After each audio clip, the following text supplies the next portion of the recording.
저는 오늘 이 불화를 어찌할 거라는 제목으로 말씀을 나누겠습니다. 모든 불화는 고통스럽고 보는 사람의 눈살을 찌푸리게 하지만 교회가 서로 불화하는 것만큼 보기 민망한 것도 잘 없습니다. 그것만큼 하나님의 마음을 아프게 하는 것이 있을까요? 그것만큼 더 추한 것이 또 있을까요?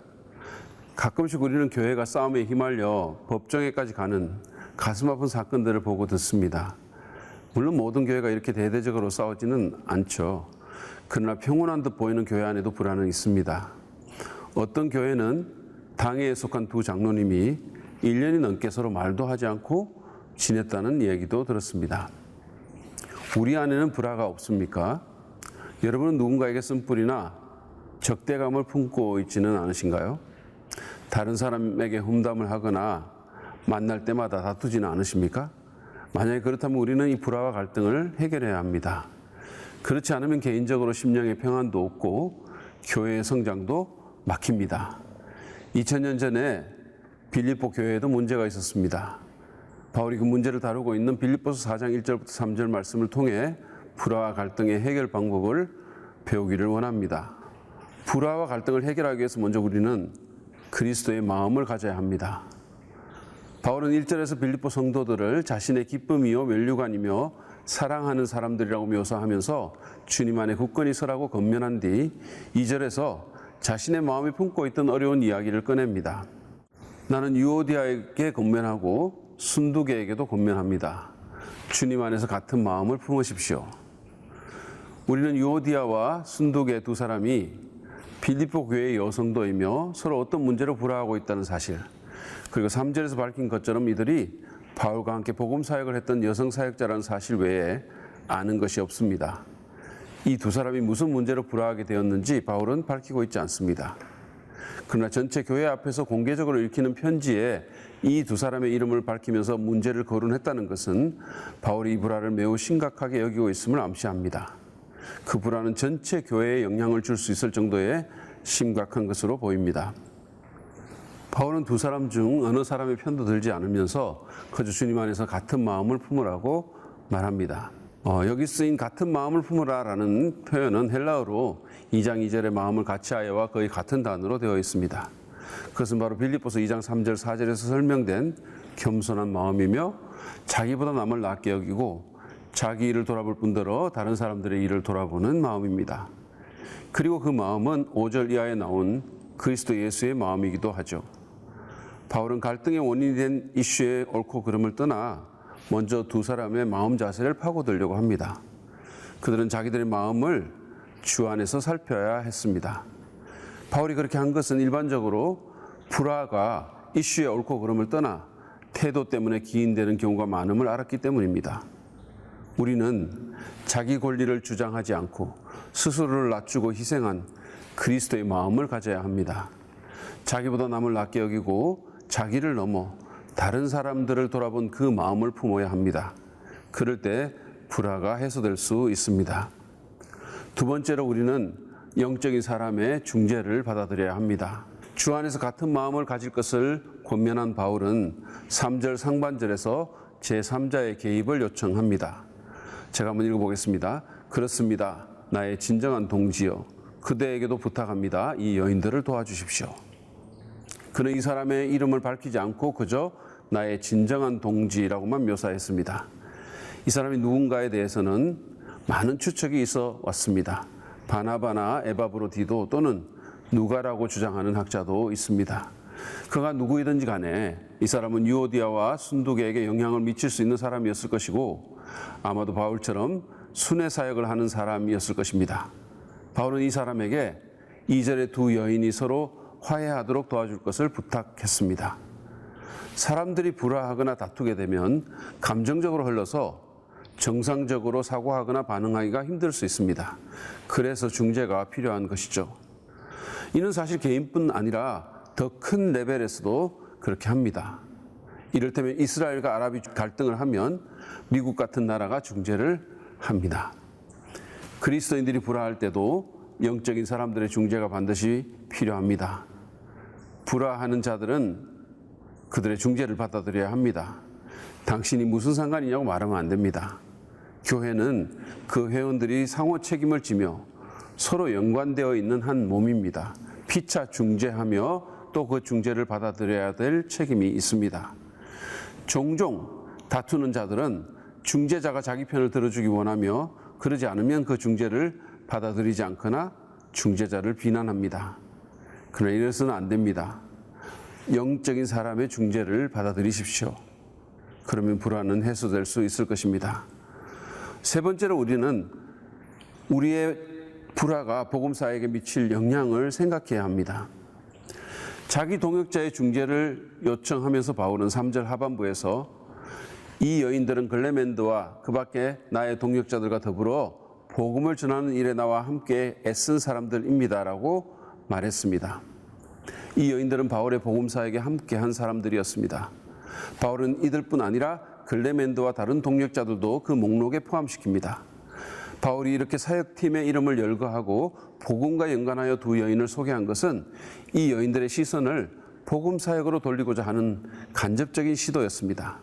바울은 지금 불화하고 있는 두 여인에게 자신과 함께 복음의 사역에 힘쓸 때를 생각해 보라고 촉구하고 있습니다.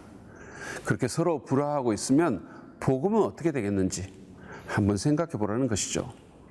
사실 빌립보서에서 바울의 최고 관심은 복음이었습니다. 그는 복음의 진보가 이루어질 수 있다면 자신이 개인적으로 상처를 입는 것도 괜찮다고 생각했습니다. 심지어 어떤 사람들이 바울에게 괴로움을 줄 목적으로 이를테면 라이벌 의식을 갖고 복음을 전했지만 그리스도가 전파되니 자신은 오히려 기뻐하고 또 기뻐하겠다고 말하기도 한 겁니다. 성도들이 불화하는 것의 가장 큰 비극은 그리스도인의 삶과 사역에 대한 큰 그림을 잃어버린다는 것이죠. 불화하는 성도의 주적은 더 이상 마귀가 아니라 다른 성도가 되는 것입니다. 트라팔 대전 때 영국의 넬슨 제독이 갑판에 올라갔는데 두 영국 장교가 다투고 있는 것을 보았습니다. 넬슨 제독은 그들의 주의를 환기시킨 후 손가락으로 상대방의 전함을 가리키면서 말했습니다. 제군들, 원수는 저기에 있다. 여러분, 성도가 불화하면 누가 가장 기뻐할까요? 마귀입니다. 불화의 후폭풍을 한번 생각해 보십시오. 교회의 에너지는 결집되지 못할 것이고 복음 사역은 후퇴하게 될 것입니다. 교회는 간증을 잃어버리고 믿지 않는 자들의 조롱을 받게 될 것입니다. 복음 사역에 신경 씁시다. 그것이야말로 중요한 것이죠. 뭐가 중요한디라는 영화의 대사가 유행한 적이 있는데 진짜 중요한 것은 복음의 진보입니다. 우리는 우리의 행동과 우리의 관계가 복음의 진보에 어떤 영향을 줄 것인지를 주의 깊게 생각해야 합니다. 동료 성도와의 불화가 마귀에게 틈을 주고 교회의 힘을 약화시키며 사람들이 예수님께 나아가는 것을 막는다는 사실을 우리는 인식해야 합니다. 다시 말해 우리는 우리의 불화가 복음에 어떤 영향을 줄지 반드시 생각하고 행동해야 한다는 말씀입니다. 마지막으로 불화를 해결하기 위해서 우리는 영혼을 함께 보낼 가족의 일원임을 인식해야 합니다. 자신의 신뢰하는 동역자에게 중재를 요청했던 바울은 3절 마지막에서 그들의 이름은 생명책에 기록되어 있습니다 라는 말을 덧붙였습니다. 바울은 유오디아와 순두개가 천국의 이름이 등재된 천국의 시민임을 말해주고 있습니다.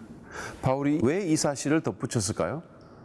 바울은 이 두 사람이 같은 주님의 오심을 기다리며 같은 하나님의 나라에 들어갈 운명임을 상기시키고 싶었던 것 같습니다.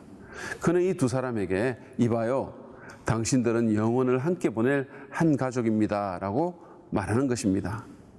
천국을 생각하면 평소 우리가 크게 생각했던 것들이 사실은 그리 큰 것이 아님을 느끼게 됩니다. 목장 모임에서 무슨 음식을 먹을까? 그런 일로 마음 상할 가치가 있을까요? 나무 강단을 쓸 것인가 아크릴을 쓸 것인가 그런 일로 교회가 갈라지는 것이 합당합니까? 찬송가를 부를 것인가 복음성가를 부를 것인가 그런 문제로 한 하나님의 자녀인 그리스도인이 서로를 비난하는 것이 옳습니까? 신문이나 뉴스를 보면 어떤 사람들이 오랫동안 말도 안 하고 지내던 지인들을 죽기 전에 찾아가 화해하는 것을 봅니다. 죽음과 그 이후 영원한 삶이라는 현실 앞에 모든 것이 너무 소소하게 느껴졌을 것입니다. 정말 중요한 것은 누가 옳고 그른 것을 따지는 것이 아니라 관계를 바르게 하는 것임을 깨닫게 된 것이죠. 미국 남북 전쟁 때 남군과 북군이 포트맥강을 사이에 두고 반대편에 진을 쳤습니다. 북군의 악대와 남군의 악대가 각각 자기들의 군가를 연주해서 상대방의 소리를 덮으려고 했습니다. 그런 와중에 한쪽의 악대가 홈 스윗 홈을 연주하기 시작했습니다. 그러자 양측의 노래 경쟁이 거쳤습니다. 다른 쪽 군악대가 그 연주에 동참했습니다. 곧 포토맥강 양쪽으로부터 하나 된 노래소리가 울려 퍼졌습니다. 즐거운 곳에서는 날 오라 하여도 내 쉴 곳은 오직 내 집뿐이네. 마찬가지로 교회도 그리고 그리스도인들도 여러 차이점들이 있고 논쟁이 있고 서로 안 맞는 점들도 있지만 한 가지 강력한 링크로 서로 연결되어 있습니다. 우리는 모두 같은 집에 갈 것입니다. 다 같이 주님께서 예비하신 영원한 홈 스윗 홈에 가게 될 것입니다. 여러분 혹시 지금 동료 그리스도인과의 사이에 어떤 갈등과 불화를 겪고 있으십니까? 예수 그리스도의 마음을 가지고 중재를 받아들이며 빨리 문제를 해결하시기 바랍니다. 여러분의 불화는 사단에게 빌미를 주며 교회의 힘을 약화시키며 복음의 확장을 가로막을 수 있습니다. 무엇보다도 우리의 불화는 우리를 사랑하시는 우리 하나님 아버지의 마음을 아프게 할 것입니다. 그분은 당신의 자녀들의 불화를 바라보며 이 불화를 어찌할꼬 라며 탄식하실 것입니다. 작은 차이점을 제쳐두고 복음의 진보와 같은 큰 그림을 보면서 서로를 받아들이고 화해함으로써 하나님의 마음을 시원케 해드리며 갈등하고 분열된 세상에 선한 간정을 남기는 여러분이 되기를 바랍니다. 우리 모두가 불화를 해결하고 우리 모두의 교회가 하나됨을 유지함으로써 하나님께 영광 돌리는 축복이 있기를 간절히 바랍니다.